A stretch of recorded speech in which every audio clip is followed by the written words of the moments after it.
자, 일단 애잘 개발 방법론이 나온 오늘 수업은 이제 애잘 개발 방법론인데요. 어떤 백그라운드 환경이 있습니다.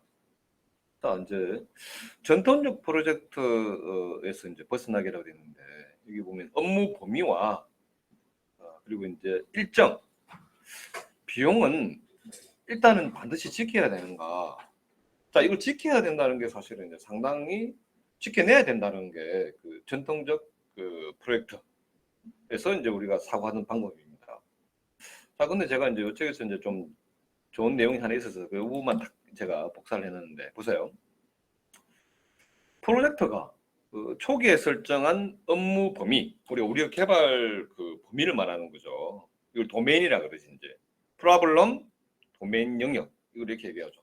도메인이 영역이라는 뜻이잖아요, 그지? 프로블럼은 우리가 구축해야 되는 어떤 그 요구사항들. 그래서 우리가 이걸 솔루션이라고 그러잖아. 구축된 시스템을. 그래서 초기에 설정 업무 범위와 그리고 일정 2년이면 2년, 그다음 비용. 자, 이렇게 이게 이제 중요한 이슈가 되는데요, 사실은.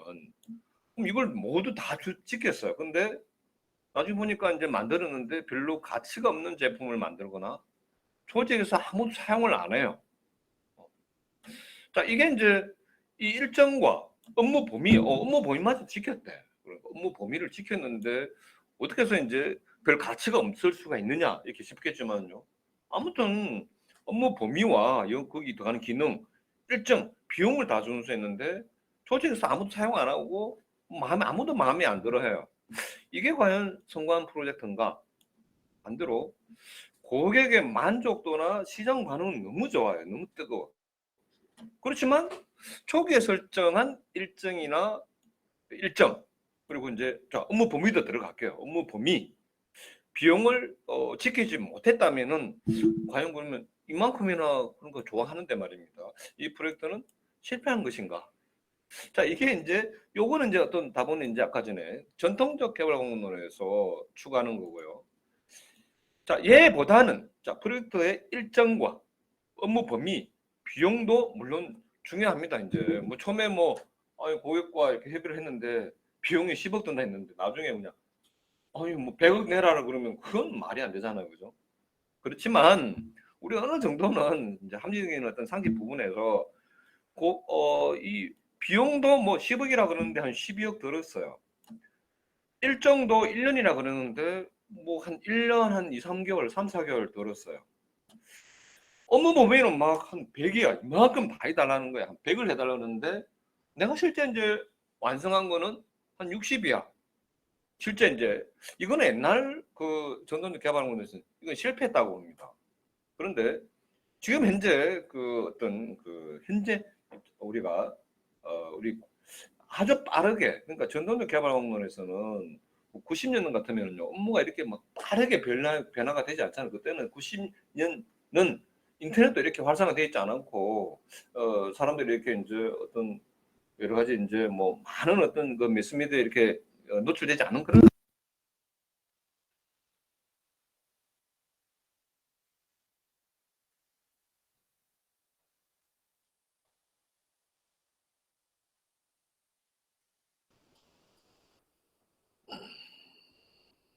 자, 지금은 이제 굉장히 이제 사회가 빠르게 변화하고 있습니다. 그러면 자, 이런 거 한번 가정해 볼까요? 이제 초반에 프로젝트를 뭐 수백짜리 시스템도 있으니까 한 2년을 잡았습니다. 2년. 뭐 우리가 지금 구축할 업무 이런 시스템이 2년이 뭐 엄청나게 큰 기간 아니에요. 이제 보통 2년 정도 될 거예요. 그러면 초반에 옛날 전통적 개발 방법론에서는 우리가 이제 시스템 개발 절차가 요구사항을 정의를 하고 분석, 설계, 구현 뭐 이런 공정을 거치게 되거든요. 사실 이거는 이제 포커스 개발 방법론이다라고도 얘기를 합니다. 여기 있네요. 그러면 이제 포커스는 위에서부터 아래로 떨어지는 거잖아. 물이 떨어지는데 위로 못 가잖아요. 그 비슷하게 요구사항 정의, 분석, 설계, 구현이 이렇게 쭉쭉 되는데 처음에 이제 요구사항 정의 우리가 이제 요구사항 정의를 또 해야 프로젝트의 전체 일정과 뭐 비용 이런 걸 또 어느 정도까지는 산출할 수 있지 않겠습니까? 그죠?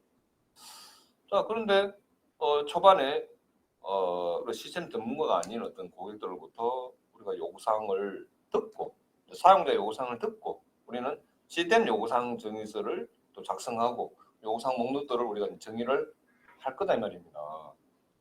근데 이제 과연 이 고객의 요구사항이 처음에 완벽하게 도출될 수 있느냐. 그러니까 이제 고객들이 자기가 원하는 어떤 기능을 다 얘기할 수 있느냐 말이에요, 처음에.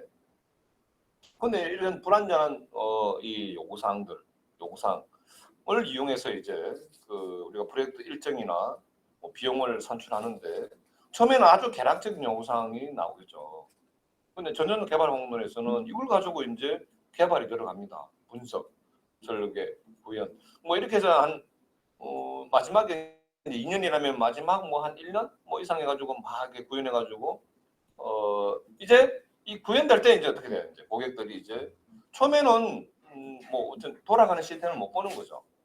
그런데 이 구체적이지 않았던 요구 사항들이 나중에 이제 구현해가지고 그냥 납품할 때 다 돼가지고 이제 고객들이 이제 보니까 내가 원했던 이 기능이 보니까 이게 아닌데 요즘 옆에 보니까 이제 2년 지났어요.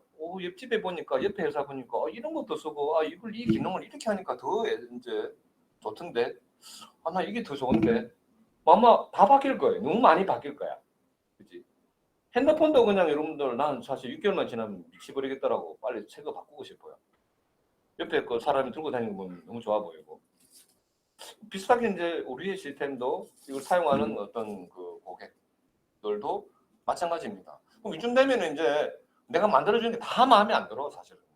그리고 이제 보니까 막 이렇게 좀 더 이제 이 시스템 돌아가는 시스템 보니까 막바지 다 돼가지고 이제 좀 더 구체적인 요구 사항들이 막 폭발하는 거죠. 그럼 어떻게 될까요? 아까 처음 얘기했잖아. 시장에서 별로 가치가 없는 초지에서 그냥 아무도 사용하고 싶지 않은 또 게다가 초반에 자 이게 이제 초반에 일단은 요구 사항이 정의되면은 전통적 개발 공론은요. 이제 이게 이제 뭔가 고객들도 요구사항을 처음에 이제 이렇게 제시를 할 때 여기서 제시 안 하면 안 만들어질 것 같거든. 안 만들어준다고 생각하니까 예를 들어서 요구사항이 100개라면 쥐가 쓰는 건 한 60개인데 한 40개밖에 안 된대. 예를 들어서 필요하다 안 하는 거뭐 오만 거 그냥 다 우리가 어떻게 해요? 개발 회사한테 우리가 이제 이렇게 고객들이 이제 이 요구사항을 얘기하는 과정에서 이제 안 하면 안 해줄 거니까 이제 계약이니까 그냥 뭐 필요도 없는 오만 건 때만 다 얘기합니다. 자, 그렇다면 어떻게 될까요? 이제 개발 회사에서는 일단은 고객과의 계약된 거니까 이게 뭐 쓰는지 안 쓰는지는 잘 모르잖아요. 이제 주가 이제 쓴다고 뭐 요구사항으로 다 제시한 거니까 써도 안 하는 실제 이제 써도 안 하는 어떤 그런 기능마저도 실제 거의 안 쓸 건데 안 쓰는 게 100 중에 한 60개야. 40개가 거의 다 쓰는 것들이에요. 그런데 실제 이제 사용하는 그 40개에 대해서 굉장히 이렇게 좀 심려를 기울여 가지고 퀄리티가 높은 기능의 뭔가 시스템을 만드는 것이 아니라 추가적으로 쓸 데도 없는 써도 안 하는 60개까지 같이 그냥 동일한 우선순위를 해가지고 개발을 하다 보면은 아무래도 프로젝트에 대한 집중력이 떨어지는 거죠. 어쨌든 일정은 정해져 있고 업무 범위와 아까 말한 업무 분야에 넓어지는 거지 그러니까. 자 이렇게 해서 이제 만들어 가지고 결국 구현해서 준다. 다 줘 이제. 그래서 이제 나중에 여기서 이제 폭발하는 또 신규 요구사항들, 요구사항 변경들은 이제 이 전통적 개발 방법에 따르면 개발을 웬만하면 수행 안 하려고 그러죠. 왜냐하면 수행하면은 기간이 늘어나고 돈이니까 적극적으로 어떤 고객에게 가치가 있는 기능을 제공할 그런 어떤 열정으로 프로젝트 하기가 힘들어지니까 그리고 이제 고객도 심각하게 불만이고 또 개발팀 개발해서 나름대로 힘드는 그런 상황인 거죠. 자, 이거 이래서 나온 게 뭐다? 에자일 개발 공론이다. 이제 그런 내용입니다. 자, 그러면 이 부분은 제가 이제 충분히 얘기하는 것 같고요. 예산 뭐 이런 것도 뭐 어느 정도는 이제 커버가 됐을 것 같습니다. 이게 이제 자, 그래서 업무 범위 내 요구사항 모두 구현해야 되는가? 아까 얼핏 제가 얘기를 했습니다. 전통도 개발 방문입니다. 이거는. 근데 이제 애잘 방문론은 아니라는 거죠. 그러니까 이거는 제가 뭐 야근도 하고 그냥 생쇼를 하는 거예요. 그러니까 전통적 개발 방문에서는 어쨌든 뭐 정해진 일정 안에 다 하려고 그러면 어떻게 해요? 또 추가적인 요구사항이 나오면 과연 고객사가 이제 요구하는 추가적인 어떤 요구사항을 개발회사가 다 무시할 수 있겠느냐? 원하겠죠. 다음 현실적으로 다음 또그 우리가 수주를 받아야 되니까 고객을 관리해야 되는 차원에서 그냥 개발자들한테 그냥 밤새라 그럽니다. 이제 저희 때는 저 90년대 그때는요 토일이 없었어요. 정말로 토일이라는 건 없었습니다. 원래 토일까지 일을 했었고 한시까지 그 당시에는 참. 그리고 일요일 날은 당연히 없는 거예요. 그냥 계속 나와. 10시에 퇴근하면은 째려봐. 아 진짜 90년대 당시에는 10시에 딱 나오잖아요. 다 째려봐. 저건 다 있거든.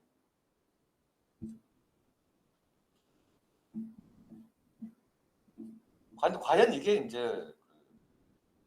할 거예요. 전통적 개발 공론에서는 아니 그냥 야근 자체가 그냥 상습적이었습니다. 아니 최근까지도 그래요. 제가 저는 20년간 강의하면서 초반 10년 동안에는요. 한 10년 지나니까 이제 토요일 근무 없어지고 그 아까 처음에 학원 진주 내려와서 너무 이제 이게 달라지더라고. 이제 사람들의 가치관도 너무 많이 달라지고. 근데 제가 진주 내려왔을 초반까지만 하더라도 야근은 당연히 하는 거예요. 이게 이제 3D 업종이야. 3D 업종. 사실은 이제 개발 자체가. 근데 이 야근이 이제 성과를 높였느냐? 그 당시 제가 올려보면은요.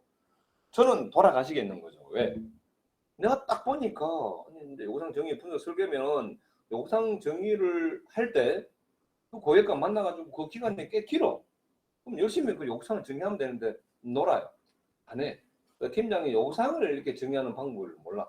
팀장 자체도 지는 이제 고객이 원하는 건 돌아가는 그 이 프로그램이니까 이제 그 프로그램을 만들기까지의 어떤 준비 과정 자체를 할 줄 모르는 거죠. 할 줄 아는 사람을 잘 못 만났어요. 그러니까 그 시간은 그냥 지나가면서 이게 일을 어떻게 하냐면은 10시 퇴근을 못 하는 거야. 근데 10시, 6시 퇴근을 못 해. 왜? 그냥 밤새는 게 일상화되어 있기 때문에 고객사 입장에서도 어떠냐면은 누나가 밤을 새고 막 다음날까지 있어야 아 열심히 일하는구나. 아 내 돈 쓴 보람이 있구나. 이렇게 생각하는 거거든요. 이제. 마치 제조업하고 비슷해요. 그러니까. 제조업 같은 경우에 밤을 새면은 일을 하는 거지. 공장 기계 돌리니까 그 시간 투여에 대해서 뭐 사고가 이렇게 안 나면 자매가지고 그게 그대로 이제 어떤 성과가 되는데 이 개발하는 이거는 이제 어떤 공장 기계 돌리는 거하고 틀리거든요. 그럼 이제 사람들이 어떻게 되냐면 저는 어떻게 했냐면은 공부했지. 전 기분 나쁘진 않았어요.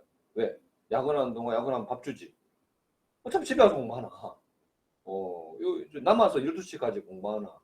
공부하면은 이제 일을 안 해. 그러니까 그냥 넌 보기에는 일하는 것처럼 이렇게 일상화되는 거예요. 너무 안타깝지만. 근데 저는 옆에 사람들은 게임하고 놀아. 저는 오히려 그 당시에 이제 뭐 굉장히 많은 양의 공부를 할 수 있었죠. 어차피 뭐 내가 초반이니까 배우는 입장이니까 이렇게 생각했는데 결국은 약간 직원들은 그냥 놀고 그냥 지나가는 거야. 그리고 이제 이게 아주 그냥 야근 일상이기 때문에 9시, 10시까지 해가지고 집중적으로 빵 해가지고 일하고 집에 가면 되는 그렇게 할 수 있는 일을 천천히 하는 거지. 진짜 천천히. 어차피 밤샐 거니까. 그냥 그러면 주중에 그냥 일과 시간에 그냥 놀았다가 딴 거 했다가 그냥 길게 해가지고 이게 현실인데 정말 답답해져. 저는 정말 돌아버리겠다라고 해서 이 상황이 미치겠더라고. 저 왜 저러지? 왜 저렇게 해야 될까? 이걸 저는 일하는 동안 전 계속 가지고 있고 그러다가 제가 여기 학원장이 됐죠. 아직까지도 그 개발 문화가 안 바뀌었어요. 2000년 초반까지는. 이랬거든. 돌아봅니다 이제. 그리고 이제 여러분 협력사는 그냥 소모품 취급하는 거 지금도 마찬가지예요. 이게 그 밑에 땡땡 공사 있잖아. 그거 보면은 제가 듣기로는 협력사들이 있으면은요 무조건 그냥 단가는 후려쳐가지고 그냥 최대한 그만 그냥 후려쳐가지고 어떤 이제 돈을 적게 주려고 그러고 그러면서 이제 많은 일을 시키려고 그러고 어차피 얘는 이제 소모품 취급밖에 안 해요. 이런 사상이 너무 강했죠. 그래서 이제 일단은 이제 이 지금 개발 환경 자체가 사실 그래서 이제 많이 정말 많이 바뀌었습니다. 이제 급변하고 있죠. 그래서 이제 과거보다는 요구사항이 불확실해지면서 이제 개발 일정 자체가 지금 보면 이제 초기 요구사항 중에서 상당수는 시간 지나면서 이렇게 가치가 없어져요. 그러면서 막 새로운 요구사항으로 막 대체가 되기 때문에 결국 이제 이런 걸 또 따라가려면 개발 일정 자체가 짧아질 수밖에 없습니다. 자, 지금 현재는 고객에게 매력적인 가치를 제공해야만 시장에서 살아남는다. 이것도 진짜 사실은 지금 이제 현실이고요. 옛날에는 그냥 업무 범위 안에 있는 거 그냥 만들어서 주고 기능만 되면 돼. 근데 지금은 이제 고객들이 그렇게 생각을 안 하는 거죠. 뭔가 어떤 기능 자체도 상당한 어떤 매력적인 뭔가를 제공해야만 이제 우리가 시장에서 살아남을 수 있는 그런 시대가 됐다. 그래서 이제 여기 보시면 이제 이게 아까 다 얘기했던 건데 프로젝트 초기에는 구체적인 요구사항을 어차피 도출하기가 어렵습니다. 근데 이제 전동용 개발 공론에서는 요구사항 정의, 분석, 설계 뭐 그중에서 이제 굉장히 많은 어떤 이걸 뭐랄까 이제 어떤 표준 프로세스, 그러니까 업무를 진행하기 위해서 필요한 어떤 베스트 프랙티스라는 거를 우리가 만들어 놓고 그 베스트 프랙티스라는 그 어떤 업무 프로세스를 프로젝트 상황이라든지 사람 뭐 이런 여러 가지 환경을 고려 안 하고 그냥 전지전능한 어떤 프로젝트가 있다고 보고 이 개발 방문론이죠. 이걸 그냥 모든 프로젝트에 똑같이 이제 적용을 하면서 이제 사람들은 그 절차대로만 그냥 하게 되는 거죠. 그러니까 여기서 이제 프로젝트 초기에 사실은 구체적인 요청 사항을 도출하기 힘들면도 불구하고 이거 어려워요. 그런데도 불구하고 전통적 개발 방문론은 무조건 요구사항 정의가 처음에 다 무조건 완벽하게 이루어져야 된다 이겁니다. 중간에 발생하는 요구사항은 반영하기 어려워요. 산출물이 너무 많아요. 저도 사실은 그렇게 약간 좀 진행을 했습니다. 학원 과정에서. 그리고 이제 이거는 이제 딱 전지전능한 그냥 총괄 PM이 있다면은 이 사람이 모든 걸 책임지고 이제 명령과 통제 방식으로 하기 때문에 구성원들은 그냥 수동적으로 밤새라고 그러면 그냥 할 수 없이 밤새고 뭐 그냥 시간 질질 끌면서 일하면 되는 거고 뭔가 프로젝트를 성공적으로 해야 되겠다는 그런 어떤 목표의식이 사실은 아예 없어요. 아예. 커뮤니케이션도 안 되고. 자, 그래서 이제 이때는 이제 리더 중심의 이제 이런 의사소통을 했다. 뭐 그런 내용이고요. 이게 그 에자일이 이제 나오네요. 에자일의 주요 원리. 그래서 셀프 오르거나이제이션, 린, 몰입 이런 말이 이제 이렇게 나오는데요. 자, 이게 프랙티스 없이 빈약한 원리는 빈급대에 불과하다. 그러니까 어떤 프로세스가 없이 그러니까 프랙티스 없이 어떤 프로세스 없이 그냥 뭐 어떤 방문론만 있다면은 그냥 이 모호하죠. 그러니까 어떻게 그러면 일을 처리하라는 말인가.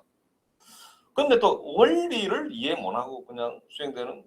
자, 지금 제가 이제 오늘 이제 바로 제가 이제 본론으로 들어갈게요. 근데 지금 제가 원리적인 부분에 대해서는 좀 설명을 한 방에 제가 뭐 딱 잡고 한다? 이거 안 됩니다. 어차피 이해하기 힘들어요. 그래서 일단은 저는 이제 수행하는 프랙티스를 에자일 방법론 가지고 일을 진행할 때 수행하는 프랙티스를 여러분들이 좀 가시적으로 보니까 여러분들이 재밌게 집중이 되겠죠. 이건 제가 근데 원리를 이해 못하고 하는 프로젝트는 말고 이건 이제 에자일도 방법론이 아니에요. 그래서 이거는 이제 자 일단은 여러분들이 집중 있게 수업을 들어야 되니까 이제 프랙티스를 가지고 에자일 방법론 가지고 일을 진행하는 거를 이렇게 쭉 프로세스를 제가 설명을 하면서 이제 각각 제가 왜 이래 하는가 원리를 제가 집어넣으면서 수업을 하도록 고려하겠습니다. 자, 지금 보면 이제 에자일 방문론에서 선언문에 있는 4가지 중요한 가치인데 이건 뭐 여러분들 보면 뭐 갑자기 이해가 되겠습니까? 그래도 한 번만 이것만 읽고 자 일단 이게 이제 방향 그러니까 에자일 방문론에서 추구하는 큰 사상 이 4가지인데 이걸 제가 이제 풀어낼 거예요. 이제 구체적으로 프랙티스로 이 원리에 근거해서 그래서 한 번 이해는 다 안 되겠지만 한 번은 좀 보도록 하겠습니다. 그래서 이제 프로세스와 도구보다는 이제 전통적 개발 방문론에서는 프로세스와 도구를 더 중요하게 생각했습니다. 개인은 그냥 없어. 개인의 어떤 뭐 소통이라든지 뭐 어떤 개인의 어떤 그런 상호작용이나 뭐 협업, 의사소통 이런 것보다는 베스트 프랙티스를 딱 정해놓고 조직의 표준적인 프로세스를 딱 정해놓고 이것도 조직에서 정하는 게 아니라 이미 이제 잘 알린 방문론이 있다 이겁니다. 여기에 들어가는 어떤 절차대로 좋은 툴을 써가지고 이제 여기에 더 가치를 뒀거든요. 그런데 이제 그게 아니라 개인과 개인 간의 상호작용에 더 가치를 둔다. 자, 이거는 약간 좀, 그, 마인드죠, 마인드. 어떤 가치, 뭐, 어떤 문화라 그럴까요? 이러니까 이게 좀 모호하게 들리잖아요, 그지? 이걸 제가 이제 풀어내게 된 건데, 이제 애잘방문을 그래서 개인과 개인 간의 상호작용에 더 가치를 둔다 그랬는데, 도대체 그럼 이걸 어떻게 해서 그러면은, 이제 이 두 개가 같이 가야 되는 거죠, 그러니까. 프로세서나 도구 없이 뭐 상호 의사소통만 가지고 일을 할 수는 없는 거잖아요, 그죠? 자, 요런 게, 그러니까 개인과 개인 간의 상호작용에 큰 가치를 둔다. 이게 애잘방문론의 또 중요한 그 선언문에 있는 네 가지 중에 하나고요. 자, 네 가지의 선언문이 있습니다. 포괄적 문서보다는 자, 이게 동작하는 소프트웨어에 더 가치를 준다.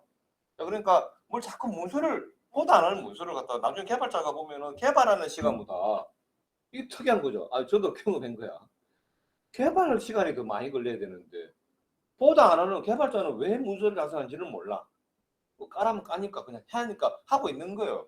지도 뭔지도 모르고 만들고 있고 이 문서를 아무도 보지 않아. 미친 거지 그러니까.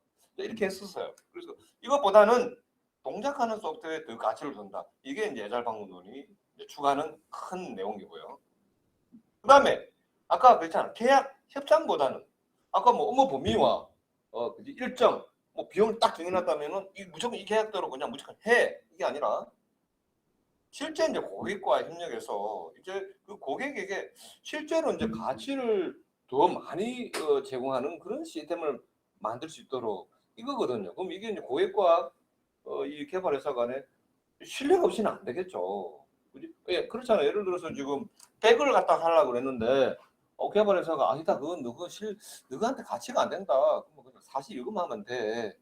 이걸 더 열심히 하면 돼. 그러면 이제 그 예를 들어 신뢰가 없다면 고객에서 이것들이 돌았나 10억 받았는데 이것도 일 안 하고 지금 하려는가 뭐 이래 돼 가지고는 안 되는 거잖아요, 그죠? 그래서 애잘방문론이 제대로 되려면 고객과의 협력에 이제 그 가치를 두는 거죠. 신뢰 이런 거 말하는 겁니다.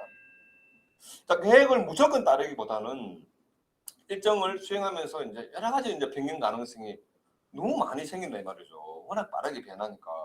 그래서 이런 변화에 적절하게 이제 대응하는 것에 큰 가치를 둔다. 자, 요거는 아마 74개는 이제 이거 다 하면은 뭔가 떠오르는 우리 했던 절차들을 아마 생각할 거예요. 요거 나름대로. 자, 그래서 이제 일단은 이게 선언문은 이제 이렇게 정리를 하고요. 또 애자일의 그 12가지 원칙에 대해서 이 네 가지 선언문이 또 너무 모호하단 말입니다.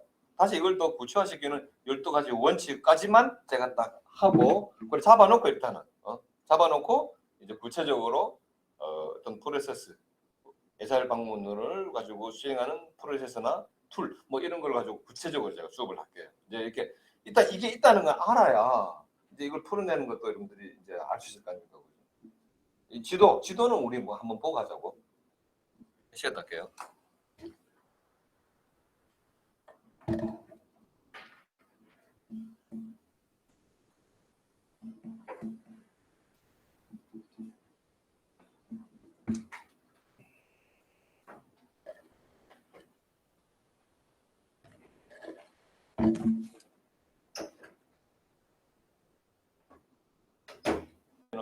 아까 애잘 소프트웨어 개발 선언문이라고 아까 네 가지를 제가 말씀드렸죠. 이게 2000년 전, 2000년 이전이에요. 이게 지금 아까 연도가 몇 년도인지 나와 있는지 모르겠는데, 뭐 1990년 중반부터 이 다양한 그 애잘 방법론이 이렇게 나왔습니다. 그러니까 이제 애잘 개발 방법론은 케이스 바이 케이스로 이렇게 각각을 최적화되게 풀어내는 방법론이 또 따로 이렇게 또 개발했단 말입니다. 저는 이제 이번에 수업할 게 우리 정보 시스템을 개발할 때 사용하는 방법론으로서 이 스크럼이라는 이제 이 방법론을 쓸 거예요. 이게 전부 다 우리가 애잘 방법론에는 케이스를 해가지고 이렇게 여러 가지 갈래로 이렇게 세부적인 어떤 방법론이 나오는데 이걸 다 학습할 건 아니란 말입니다. 우리의 지라 소프트웨어는 애잘 방문을 지원하는 툴인데 이제 린이 있고요. 미안.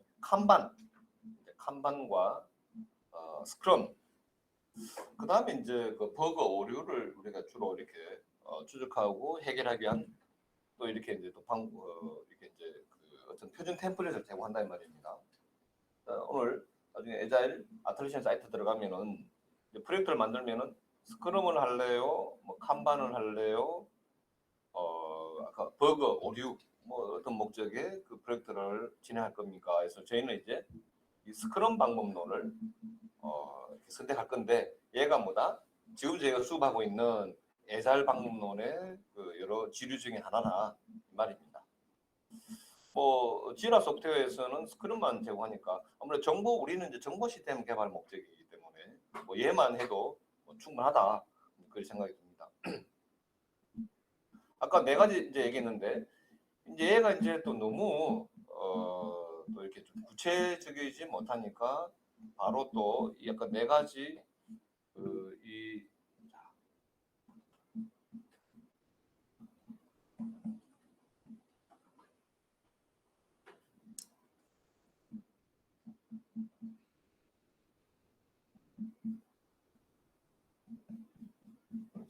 네 가지 있고 자 여기서 이제 그러니까 다음 좀 더 구체적인 그러니까 이 에자일의 그 철학을 이 네 개의 문장으로 이렇게 선정되어 있지만 좀 더 구체적인 지침을 12가지 원칙으로 해서 소프트웨어 개발 선언문에 에자일 소프트웨어 개발 선언문에 이게 있는 내용이에요. 그래서 이제 이게 에자일 방법론의 지도잖아요. 지도, 큰 지도.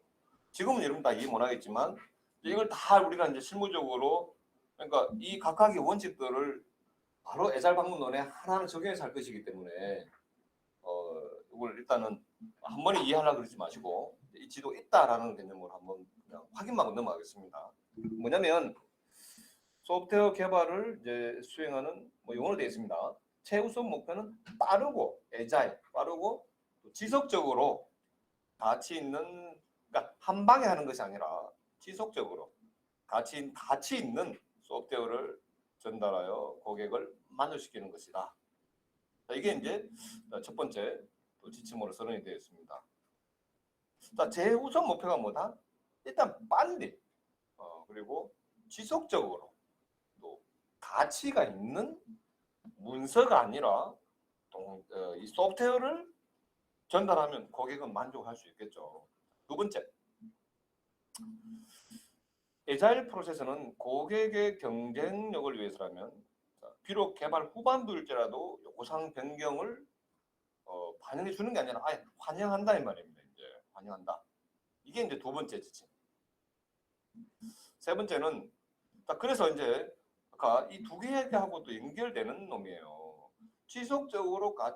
지속적인데 도대체 그럼 지속적인데 시간을 봤을 때 그러니까 그 언제 그러니까 지속적이라면은 뭐 오늘 하고 뭐 한 3년 해주면은 그게 지속적이냐 그게 아니라 여기 나옵니다 이게 이제 동작하는 소프트웨어를 두 번째하고도 또 첫 번째하고 뭐 다 그냥 관련된 내용이네요. 이게 지침으로 좀 세부화시켰지만 2주 단위로 내지는 짧게는 2주 또 길게는 이제 2개월까지 짧은 간격으로 자주 이게 이제 지수적인 거지 그러니까 자주 그러니까 동작하는 소프트웨어를 전달해라.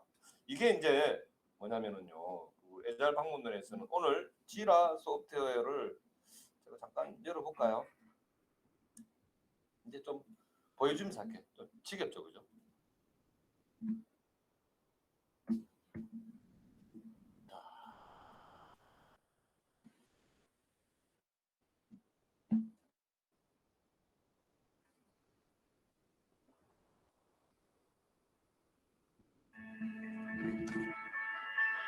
여보세요?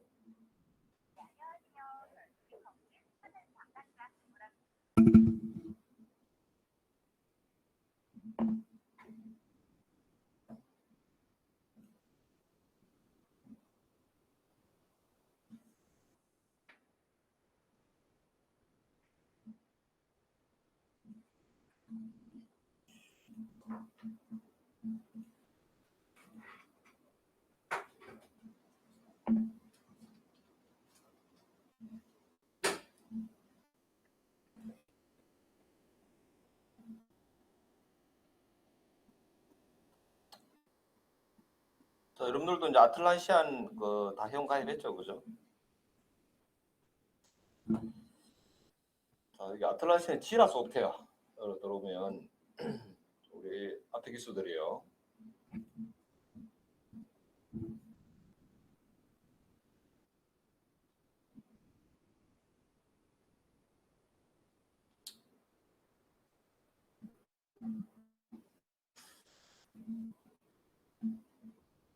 자, 이제 저희 그 학원 프로젝트 이제 하는 거 한번 볼게요. 여기 보시면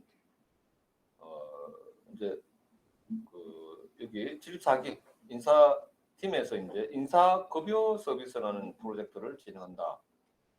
진행할 때, 자, 이제 이 시스템을 뭐 이렇게 다 완성해서 이제 내가 보여주려면 1년이다. 그게 아니라 여기 뭐 1차 스프린트 6월 10일부터 26일까지 2주. 2차 스프린트 26일부터 7월 10일까지 2주. 그래서 이 스프린트라고 되어 있는데, 그지? 이게 이제 2주 단위로 수행되는, 이걸 스크럼 이벤트다. 그러니까 2주 단위로 뭘 한다? 여기 나오는 이런 기능들을 이제 우리가 구현을 할 거죠. 그리고 요 단위로 동작하는 소프트웨어를 고객한테 제공합니다. 그리고 리뷰하고 피드백도 받아요. 2주 단위로.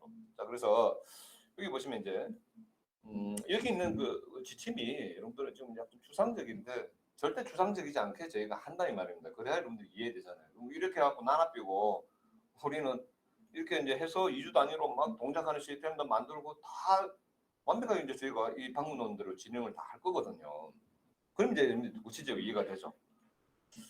자, 그래서 이제 이게 이제 지속적으로 가치 있는 소프트웨어를 전달해서 고객을 만족시키는 것이다. 뭐 여기도 2주 단위예요. 그러니까 다 자꾸 이어집니다.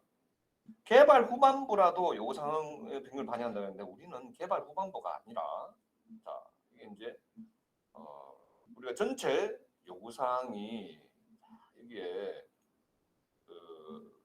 조금 이따 공부할 건데요.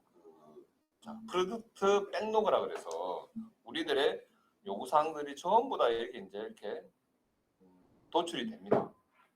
프로덕트 백로그라 그러거든요. 이걸 프로덕트 백로그, 우리가 구축해야 되는 어떤 목표가 되는 그 요구사항들 목록을 에자일에서는 프로덕트 백로그다 이렇게 얘기하는데요.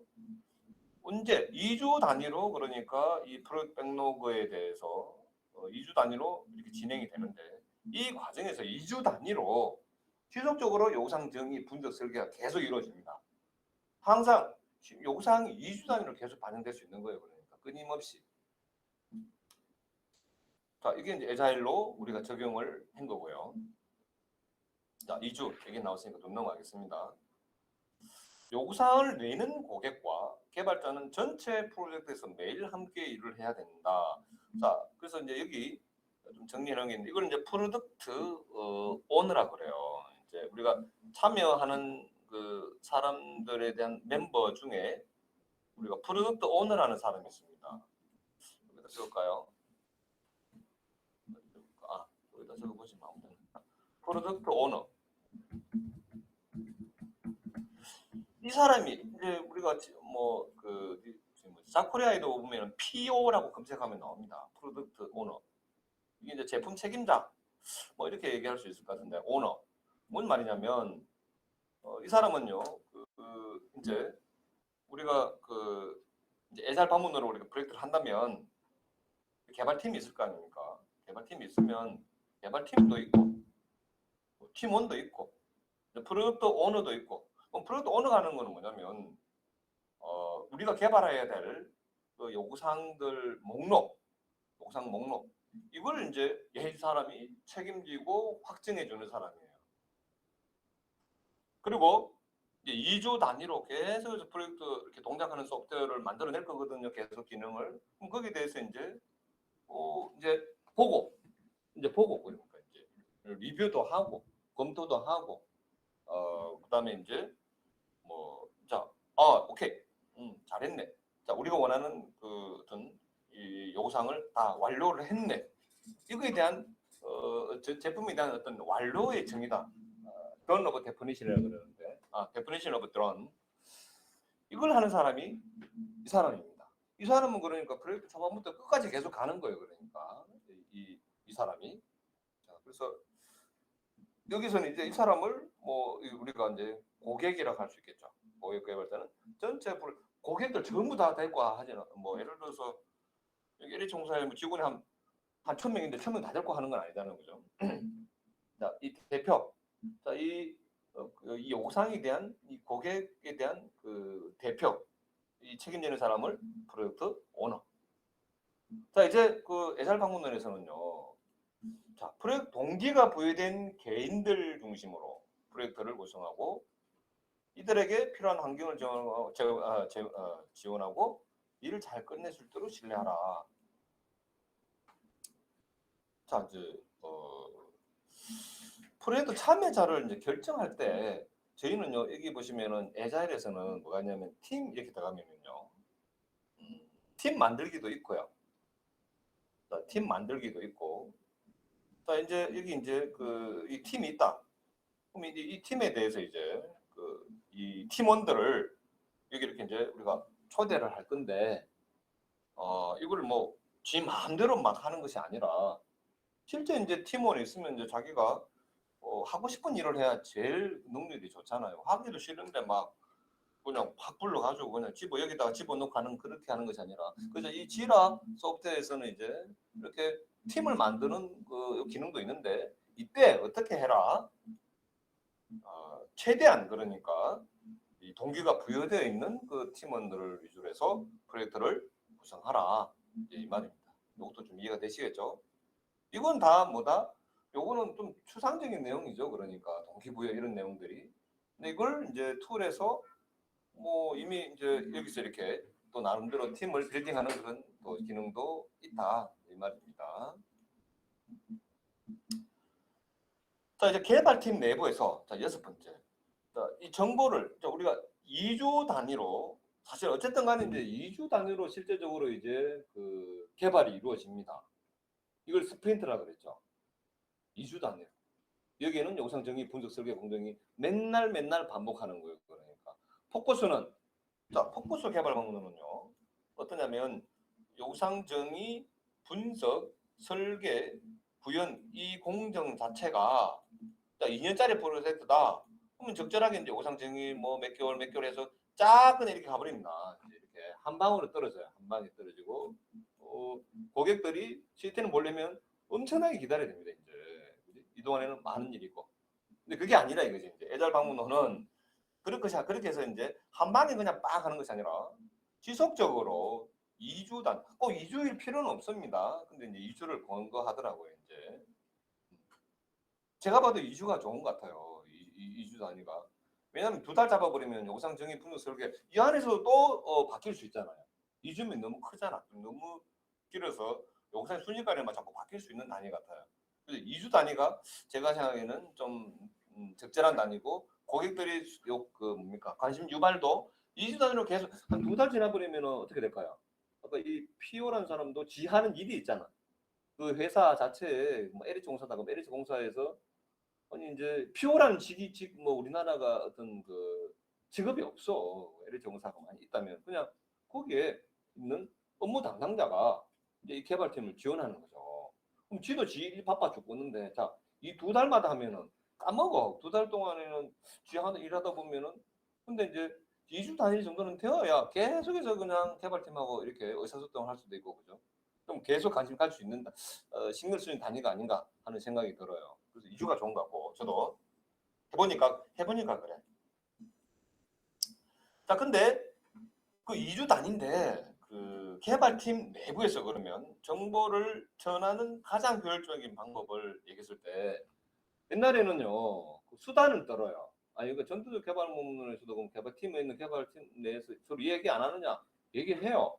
졸무로 가 해치도 하고 막 스트레스 받으면 막 얘기도 하고. 근데 제가 생각해도 이제 지금 교육 떠오르면 서로 간에 업무적인 얘기는 전혀 안 해요. 왜? 서로 업무가 딱 할당돼 있잖아요. 딱 명령. 그러니까 자, 너 이거 얼마까지 해? 딱 나눠지기 때문에 서로가 서로 다른 사람들의 일에 대해서 관심을 쓸 필요가 없거든요. 괜히 얘기해봐야 도움도 안 돼. 인마 안 도와줘. 도와주기도 싫고 바빠 죽겠는데. 자, 그런데 이제 애잘 방법론은 안 그렇습니다. 이제 안 그래요. 이 자체 태생 자체가 틀려요. 이게 좀 쉽게 여러분들이 이제 이런 일을 하는 어떤 가치라든지 문화 뭐 이런 또 내용이니까 또 여러분들 중요하게 안 들을 수도 있어요. 근데 이 경험해본 사람은 애잘 방법론이 얼마나 와, 위대하다. 진짜 저는 위대하다는 생각이 들어요. 이제 우리나라에 정을 딱 하기에는. 몰라도 공공 쪽에 있었던 성우는 아마 다른 그 파트에 있는데 불구하고 막 이런 얘기하면 굉장히 공감을 막 되게 이렇게 해주더라고. 어떤 일을 하는 그 방문론에 가는 얘기니까 좀 이렇게 뭐 겹치는 부분이 많은가 봐요. 자, 개발팀 내에서 정보를 전하는 가장 효율적인 방법은 서로 얼굴을 마주 보면서 대화한다. 왜 서로 대화하느냐? 여기부터가 전도는 방문론하고 틀립니다. 왜냐하면 애잘 방문론은 한 팀이 원팀 자체가 이런 거 있죠. 왜 내가 제일 원하는 거지. 딱 각 기수들이 있다. 74, 75, 70, 70 있으면은요. 예를 들어서 74기 내가 갔는데 나 감시 안 해. 74기는 감시 안 해. 그냥.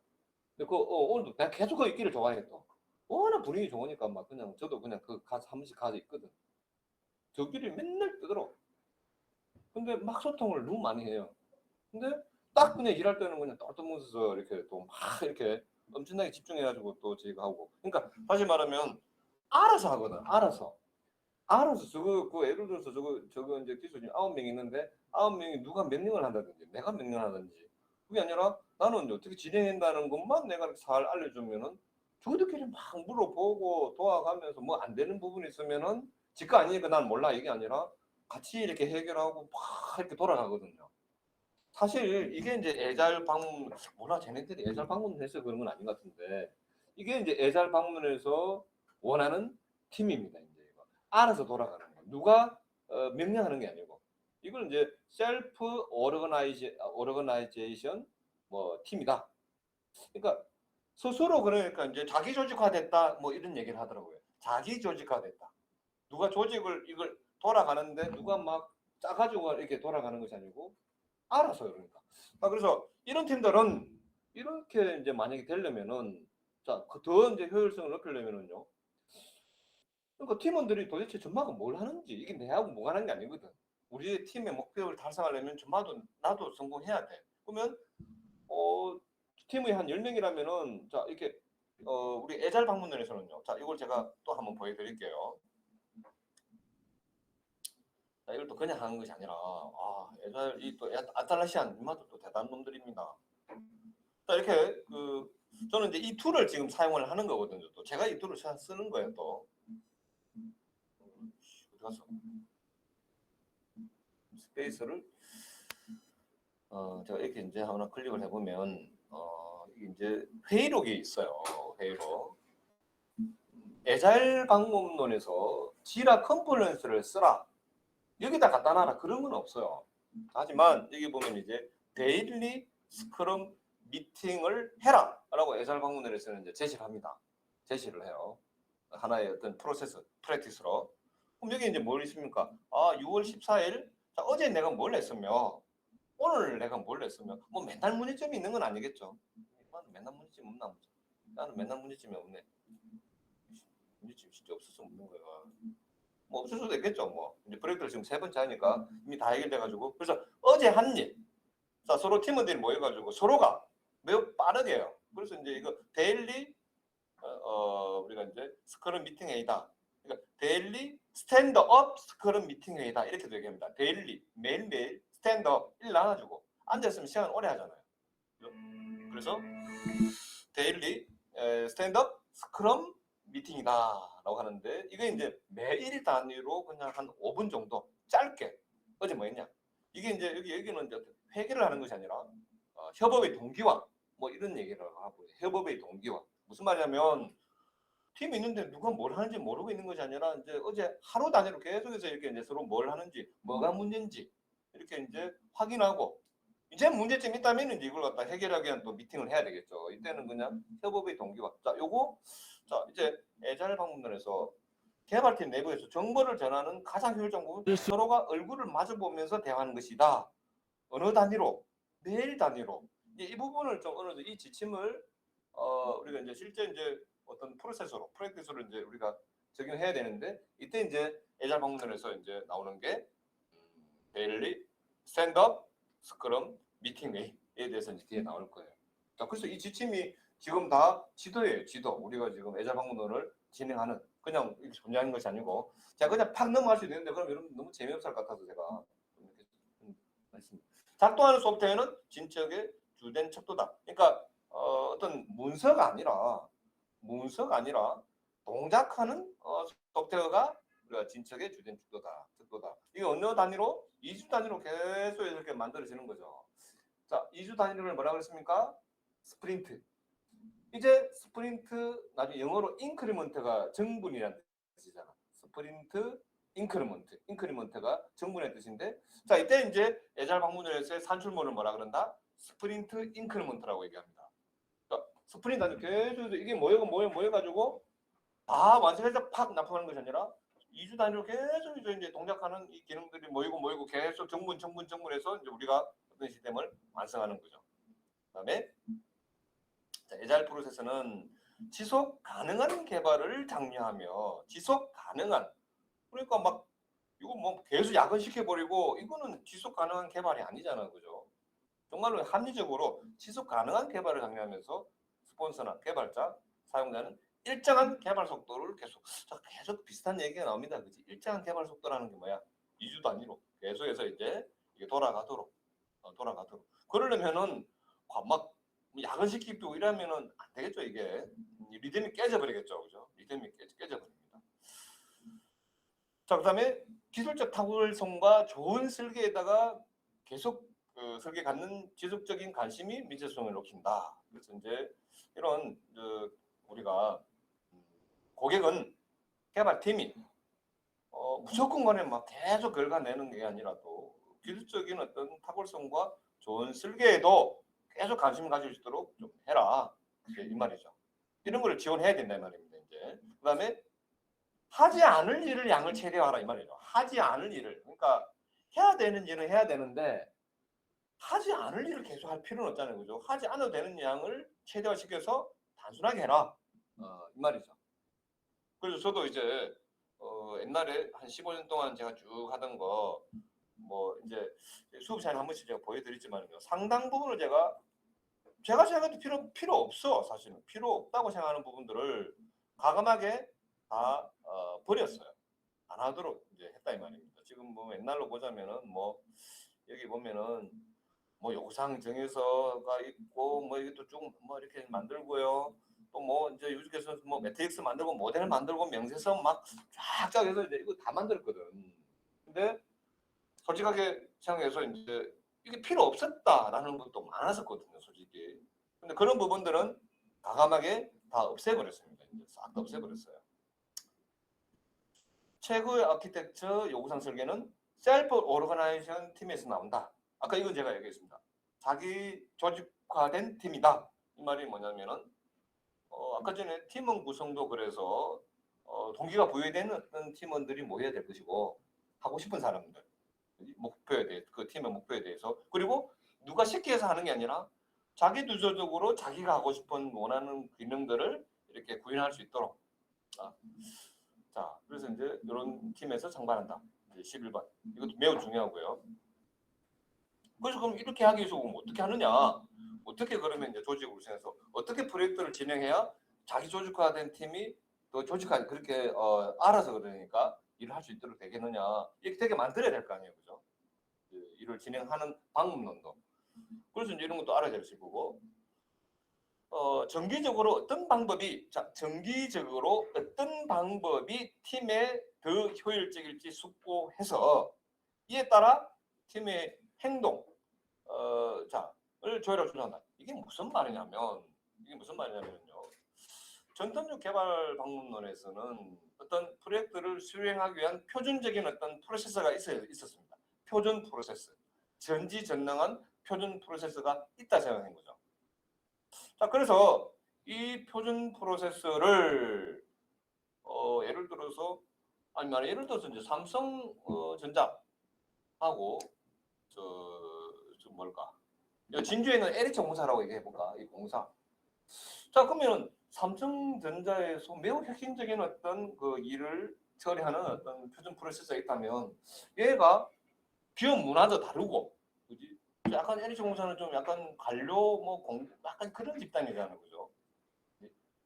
어떤 일의 안정성, 신뢰, 예측 가능성. 왜냐면은 뭐 주택 관련돼서는 여러 가지 이제 어떤 정책을 수행하는데 아무리 혁신적이라도 국민들이 아니 나는 이렇게 한다고 알고 있었는데 작년까지 한 달 지났는데 혁신적으로 막 확 바뀌었어. 그러면 나중에 이게 국민들이 봤을 때 이런 어떤 정책에 대해서 이거 뭐지 되는 건지 도저히 알 수가 없겠죠, 그죠? 그래서 이제 공무원 집단들이 보면은 어떤 혁신 이것도 중요하지만 안정성, 법적 안정성도 굉장히 중요하다는 말입니다. 바바박 바뀌지 않죠. 그런데 이제 동일한 프로세스를 적용할 수 있겠느냐? 안 될 거 아닙니까? 삼성전자는 아무리 그 여기 잘 통하고 막 혁신적인 막 프로세스 있는데 이게 삼성전자를 아주 그냥 글로벌한 위대한 기업으로 만들어냈었는데 꼭 그 표준 프로세서가 모든 그러니까 어떤 조직에 맞겠다? 그렇지 않을 수 있잖아, 그죠? 그래서 정기적으로 어떤 표준 프로세서, 베스트 프로세서 따라야 될 지침이 있어야 되는데 어떤 방법이 이 팀에 또 팀별로 다를 거 아니야. 팀도 많잖아요. 한 프로젝트에 보면 여러 팀이 있는데 이 팀에 더 효과적일지 숙고해서 이에 따라 팀의 행동을 조율하고 조정한다. 자, 이걸 우리는 뭘 하냐면요. 이걸 획어라고 그래. 애잘 방문을 이걸 획어라고 그래요. 자, 우리는 프로젝트가 다 끝나면 조직 회사가 있어요. 그럼 프로젝트 다 끝나고 나면은 이걸 이제 한번 이렇게 우리가 바둑처럼 이제 복귀를 해보는 거지. 바둑처럼 복귀를 한다고 생각해요. 쭉 하면 이때 일 안 한 게 안 좋았어. 이때 저 잘해야 되는데. 자, 그러면 프로젝트 끝나고 하면은요. 그 프로젝트에서는 뭐 써먹어요? 비슷한 팀원들이 모여가지고 비슷한 동일 환경에 다른 프로젝트에 쓸 수 있지만은 또 다른 프로젝트 할 때는 또 사람이 다 달라지잖아. 환경도 달라지고. 일단 사람이 다 달라지기 때문에 이게 이제 그러니까 어떤 그 프로젝트 끝날 때마다 뭐 이렇게 회고해서 어떤 프로젝트에 대해서 하면서 배웠던 어떤 조직의 어떤 그런 나름대로 어떤 그 축적된 시행착오 이게 써먹지를 못하는 거죠. 그래서 이제 우리가 이제 애잘 방문회에서는 이것도 재밌어요. 애잘 방문회에서는 화면 한번 볼까요? 자, 학생들 여기 보면은 이것도 너무 열심히 해줬어요 지금 그 지립 자기가 이거 하락한다고 저놈들 하락하면 또 해 또. 이게 보통 안 하거든 이거 어디였지? 아직까지 이제 2주가 안 지나서 그래요. 이제 안 지나서 그런 있나 어디였지?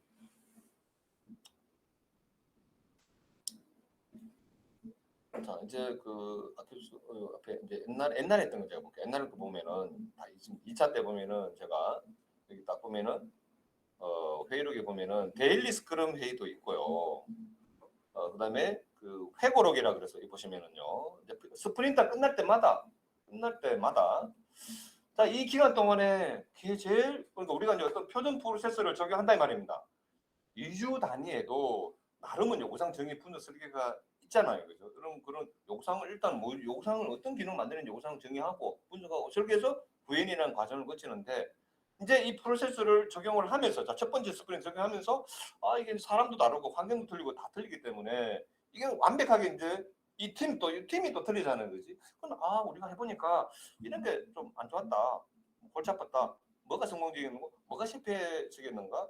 자, 그리고 또 다른 팀한테도 이번 프로젝트에서 이런 우리가 시행착오한 어떤 경험과 지식이 있다면은 이렇게 좀 뭔가 이렇게 프로세스를 탄력적으로 이렇게 적용할 수 있게 되는 거죠, 이제.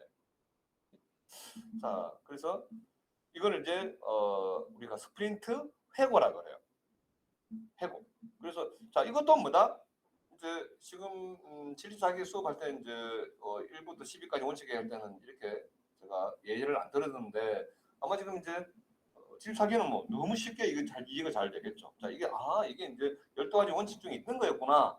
이 지침을 또 그냥 또 하락하면 또 그러니까 애잘 방문론에서는 또 이 지침에 대해서 자, 이런 어떤 프로세스로 해라 라는 게 또 있다 이 말입니다. 이제 애잘 방문론에서는 아까 이런 것들이 다 그런 프로세스대로 다 작업을 한 거예요. 그래서 이게 그냥 한 게 아니야.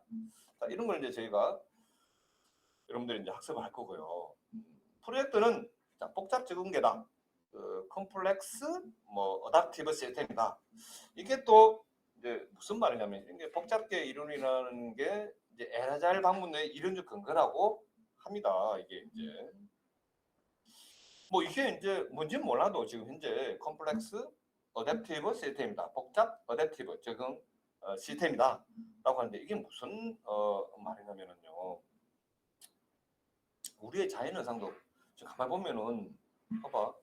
이게 좀 제가 물리 쪽이 아니라서 설명이 좀 힘들는데 이렇게 물이 있으면은 그 안에 이제 그 분자가 있고 원자가 있고 뭐 있을 거 아닙니까, 그죠? 그게 이제 여러 분자 원자들이 일정 어떤 그 온도 이상으로 하면은 얘가 기체로 바뀌고 또 액체로 바뀌었다가 또 이제 이게 고체가 되고 그 안에는 분자 원자 이런 것들이 상호작용해가지고 처음부터 이 어떤 그렇게 돼야 된다는 건 누가 정한 게 아니잖아요.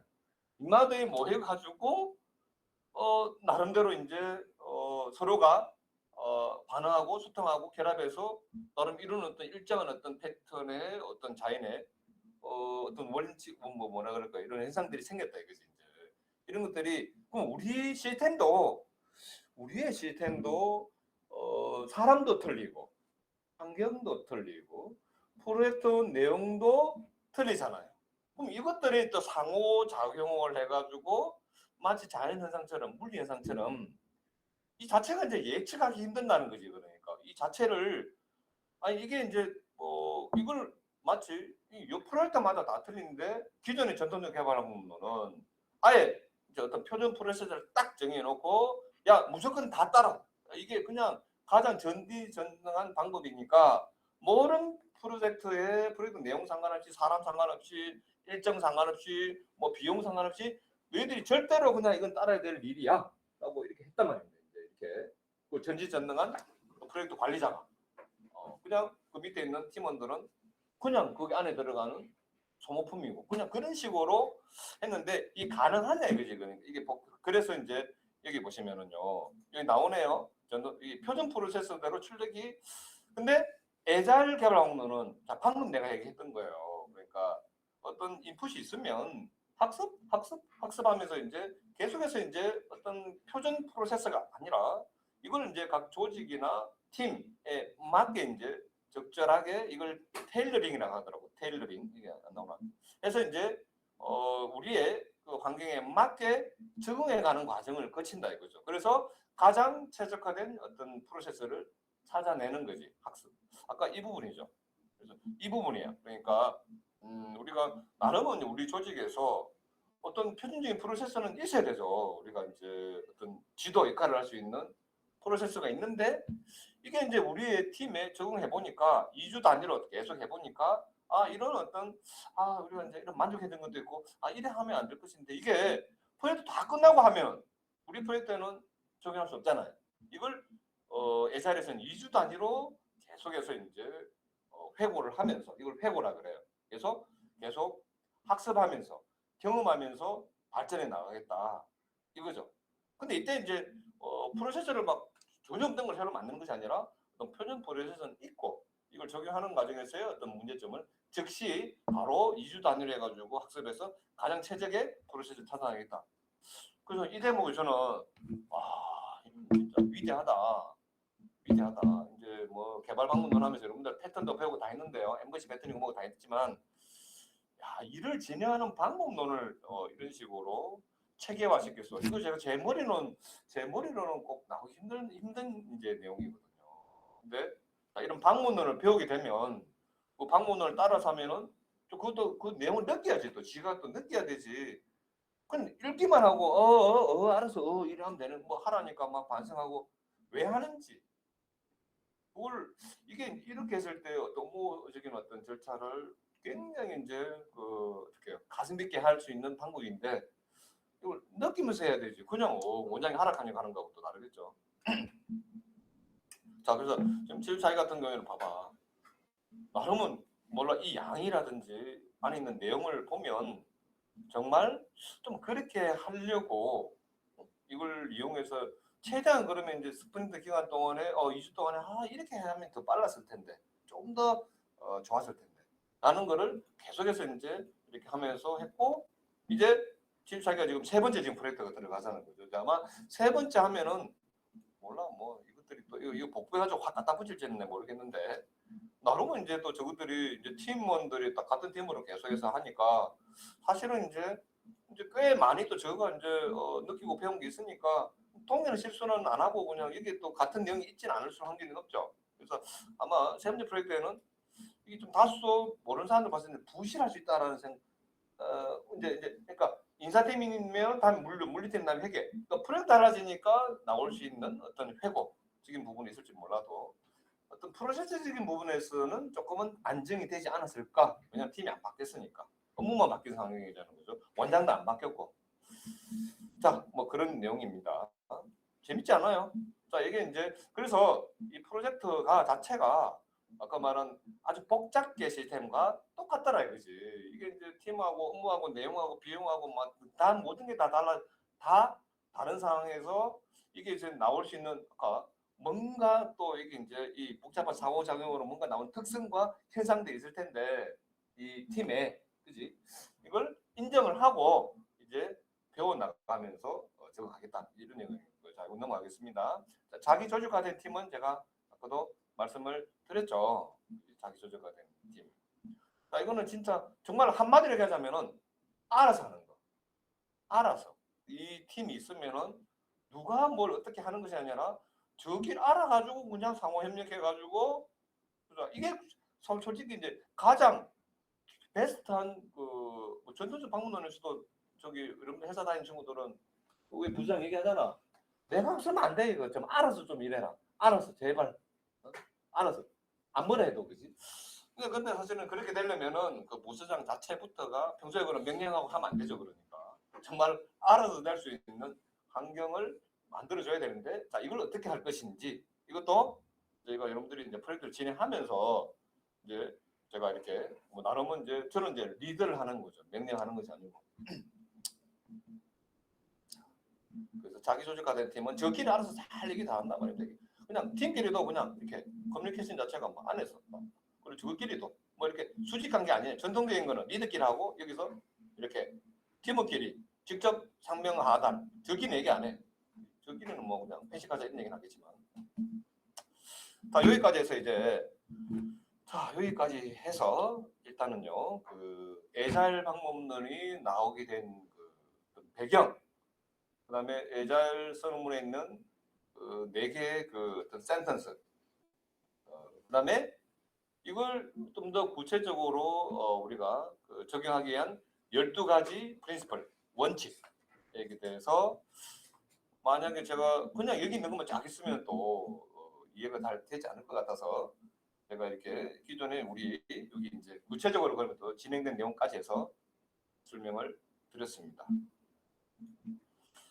또 여기까지가 이제 그냥 너무 상당히 이제 이론적인 내용이었고 이제 우리가 애잘 방문론을 배우고 또 가야 될 청사진을 제가 한번 제시를 했습니다. 사실 이것만 해도 여러분들 압도적이지 않아요? 아마 여러분들이 이 책을 그냥 봤다. 원칙 12개. 저도 처음에 너무 힘들더라고요. 나는 처음에 힘들었어요. 여러분들이 어떨지 모르지만 이해되는가 몰라도 나는 복잡 적은 게 아니 제가 제일 처음에 애잘 방문을 또 시도했을 때 작년 1월 달이거든. 처음에는 읽으면서 이런 뭐 아주 너무 좋아. 근데 이제 12가지 원칙도 내가 읽을 때 그냥 빨리 읽어야 되니까 뭐 하나도 이제 느껴지지가 않아요. 막 쉽게 이렇게 원목은 안 들어왔는데 어쨌든 뭐 제가 수업했는데 여러분들이 좀 느껴졌으면 참 좋겠는데 모르겠네요. 근데 저는 최대한 뭐 이렇게 아주 프로젝트를 전통적 방법론으로도 안 해봤고 여자 방법론으로도 안 해봤고 그냥 원장님 강의하면 그냥 엠버시 패턴 해가지고 이렇게 막 써서 뭐 이렇게 해온 입장에서 사실은 이제 제 얘기가 다 전달되기가 쉽지는 않은데 어쨌든 12가지 원칙 4개의 그 선언문에 있는 4개의 센텐스 자, 이거는 우리가 지금 한 2주 정도 할 전체 그림이니까 그렇게 했잖아요. 제가 보니까 그 12가지 여기 다 반영됐더라 아닙니까 그죠? 다 반영됐으니까 뭐 다시 한번 확인해 주시기 바라겠습니다. 자, 그러면 우리는 좀 더 구체적으로 이제 들어가자고요. 이 책 아직 안 끝났습니다.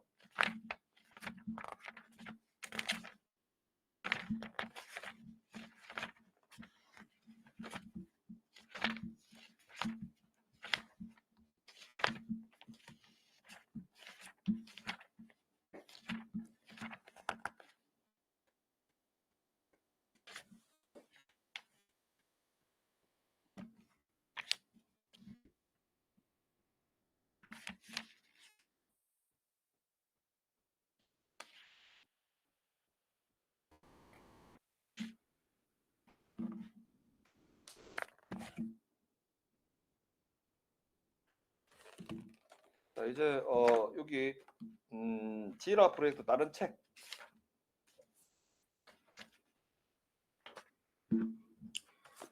일단 뭐 프로젝트를 한번 만들어 볼까요? 일단은 이제 프로젝트를 하나 생성을 하고, 자, 그럼 여기까지 왔나요? 왔으면 제가 진행할게요. 자, 지라 소프트웨어 쪽 메인 화면 쪽으로 이렇게 먼저 다 왔으면 제가 진행하겠습니다. 다 왔나? 이반은 자 여기까지 아틀라시안에 로그인을 하고요. 지라 소프트웨어까지 요 메인 화면까지 오시기 바랍니다. 74기는 안 해도 돼. 이미 다 만들었잖아. 75기, 76기는 일단은 요 지라 소프트웨어로 오세요. 제일 먼저 할 게 일단 먼저 만드는 거는 이제 우리의 프로젝트를 만드는 단계입니다. 자, 그리고 여러분들 그 유스 케이스 모델 다 켜세요.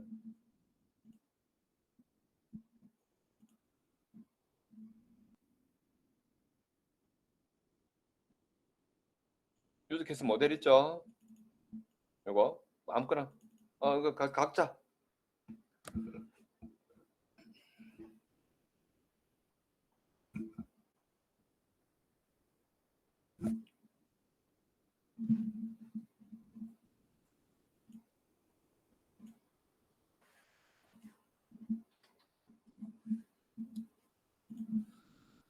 자, 이번 시간에는 이제 그 애잘 개발 방문론을 지원하는 툴, 아틀라시안의 그 지라 소프트웨어를 우리가 한번 사용하는 방법을 애잘 방문론을 우리가 지라 소프트웨어를 통해서 적용을 구현하는 방법을 보도록 하겠습니다. 이클립스나 인텔리제이는 개발 툴이죠. 그지? 이알리는 모델링 툴이고 데이터. 아틀라시안의 지라 소프트웨어에는 애잘 개발 방법론을 지원하는 툴입니다. 개발 일정을 공정을 관리하는 툴이다라고 보시면 되죠. 자, 지금 현재 여러분들이 기존에 이제 앞 시간에 저희가 그동안 유스 케이스 모델링, 뭐 CBD 개발 방법론 이런 얘기를 막 했다 이 말입니다. 자, 이제 지금 이제 제 수업 내용은 애잘 방문론은 앞에 그런 또 시간의 지식이 필요한 강의입니다. 자, 일단 저희는요, 프로젝트를 물류 프로젝트를 저는 예를 들어서 한번 볼게요. 자, 이제 물류 프로젝트인데, 이걸 저희는 이제 다시, 여기다가 이제, 마이크로 서비스 아키텍처를 우리가 적용한다라고 이제 가정을 해서, 다시 이제 프로젝트를 좀 마이크로하게 말 그대로 더 세부적으로 프로젝트를 나눠봤습니다. 자, 그래서 이제 물류 정보 서비스, 영업 서비스. 자, 여기서 서비스가 들어간 이유는 뭐냐면 마이크로 서비스 아키텍처 할 때 그 서비스. 자, 그걸 이제 좀 이제 어떤 반영을 해서 제가 여기다가 서비스라고 했어요. 마이크로 서비스 아키텍처인데 그러면 물류 정보 아키텍처 하면 좀 그렇잖아요. 물류 정보 마이크로 하기도 좀 그렇고. 그래서 그냥 좀 짧게 나눈 서비스다 해서 이제 이렇게 뭐 이러면 적절하게 한 것 같죠? 이건 지구상에서 이거는 저만 하는 방법입니다. 저만 하는 건데 뭐 여러분들 다른 사람 가면 이름을 또 어떻게 붙이는지 그거는 뭐 거기서 맞게 하면 될 거고요. 자, 생산계획 서비스, 구매 재고 관리 서비스 이렇게 프로젝트를 원래는요 시스템 유즈케이스 모델 안에는 바로 그 이제 두 번째 레벨로 이 서비스에 있는 게 아니라 시스템 유기스 모델 바로 밑에 물류정보관리, 산해정보관리, 인사관리, 물류영업관리, 판매관리, 생산관리, 품질관리, 구매관리, 재고관리 이렇게 했었거든요. 근데 자 이걸 이제 프로젝트를 자 이거는 또 이제 DevOps거든. 자 애자일 개발 방문론에 대해서 제가 한 시간 동안 설명했고요. 이제는 이제 프로젝트를 그러면 애자일 개발 방문론으로 이렇게 적용해서 이제 하는데 자 이제 저는 또 DevOps까지도 이제 지금 이제 가겠다 이 말이거든요. DevOps. 자 마이크로 서비스 아키텍처라는 개념은 DevOps하고 같이 나오는 개념이에요. 애자일 개발 방문론에서 나오는 개념은 아닙니다. 애자일 개발 방문론은 프로젝트가 큰 게 있으면 이걸 2주 단위로 이렇게 쪼개가지고 그냥 계속해서 이제 정분을 하면서 인크리먼트 하면서 이렇게 기능을 점점 이렇게 이제 해서 계속해서 그래 지속적으로 고객들에게 동작하는 서비스를 제공하면서 만들어내자 이런 거거든요. 그래도 큰 거를 갖다가 쪼개자가 애자일 방문하는 얘기가 아니에요. 자, 근데 저희는 이제 프로젝트를 또 이렇게 좀 마이크로하게 쪼갰잖아. 왜 쪼갰는가? 그럼 또 데브옵스가 나온 또 어떤 배경이나 철학 또 막 이런 걸 또 강의를 해야 된다 이 말입니다. 그건 조금 놔두고, 자, 그건 조금 놔두고요. 애잘 방문론을 좀 그걸 하나를 좀 야무지게 다져놓고 그 다음에 거기다가 데브옵스를 얹어야지. 막 양쪽 다 얹으면 없어 봐. 저 박원장 얘기하는 게 저게 지금 데브옵스 얘기냐, 애잘이냐, 막 또 이제 보면 주화인마에 빠진다 이거죠. 자, 저는 계속 지금 제 애잘 방문론만 얘기해 왔습니다. 데브옵스는 하나도 얘기 안 했습니다. 여기서는 하나 얘기했어요. 자, 데브옵스는 제가 이제 PPT로 다시 정리를 해서 좀 여러분들한테 드릴 자료를 이 두 개 비교해 가지고 막 깔끔하게 드릴 텐데요. 잠깐만 얘기하자면 지금 이제 이 마이크로 서비스 아키텍처가 나온 이유를 조금만 설명을 하겠습니다. 자, 기존에 이제 개발할 때는요. 개발팀은 좀 빠르게 변하는 경쟁 환경에 대응해야 됩니다. 고객의 요구사항을 반영해 가지고 이걸 또 새로운 기능을 막 구현하고자 하는 게 이제 개발팀의 특징이고 운영팀은 그게 아니라 고객들한테 아주 안정적이고 신뢰할 수 있는 서비스를 제공을 하는 게 목표예요.